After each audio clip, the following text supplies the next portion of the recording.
ഇപ്പോൾ സംസ്ഥാനത്തിനകത്തേക്ക് തന്നെ ഏത് വഴികളിൽ കൂടിയാണ്, റോഡ് മാർഗമാണോ അല്ലെങ്കിൽ മറ്റേതെങ്കിലും മാർഗങ്ങളിൽ കൂടിയാണോ ഈ ലഹരി കേരളത്തിലേക്ക് വരുന്നത് എന്നുള്ളത് അത് കൃത്യമായി പരിശോധനകളിൽ കൂടി കണ്ടെത്തി ആ വഴികൾ അടയ്ക്കുന്നതും ഫലപ്രദമല്ലേ? വളരെ പ്രധാനപ്പെട്ട ഒരു പോയിൻ്റാണ് അങ്ങ് പറഞ്ഞത്. നമുക്ക് ഒരു രോഗം വരുമ്പോൾ അതിൻ്റെ സിംറ്റംസ് മാത്രം ട്രീറ്റ് ചെയ്തുകൊണ്ട് കാര്യമില്ല.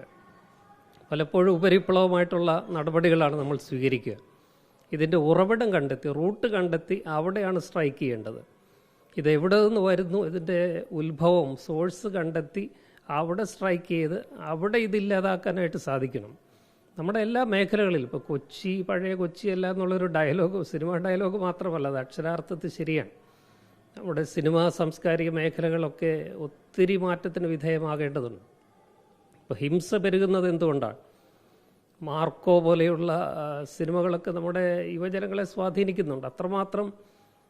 അതുപോലെ കൊച്ചി കേന്ദ്രമായിട്ട്, കൊച്ചി, കോഴിക്കോട്, തിരുവനന്തപുരം ഹോട്ട്സ്പോട്ടുകളായിട്ട് മാറിയിരിക്കുകയാണ് ഡ്രഗ്സ് സംബന്ധിച്ച്. അപ്പോൾ അവിടെയൊക്കെ നടക്കുന്ന വലിയ തോതിലുള്ള ലഹരിയുടെ വിപണനവും വ്യവസായവും വ്യാപാരവും ഒക്കെ അതെവിടെ നിന്ന് വരുന്നു എന്ന് കണ്ടെത്തി അവിടെ സ്ട്രൈക്ക് ചെയ്ത് അതില്ലാതാക്കാനായിട്ട് നമ്മൾ ഉണരേണ്ട ഒരു കാലമാണ്.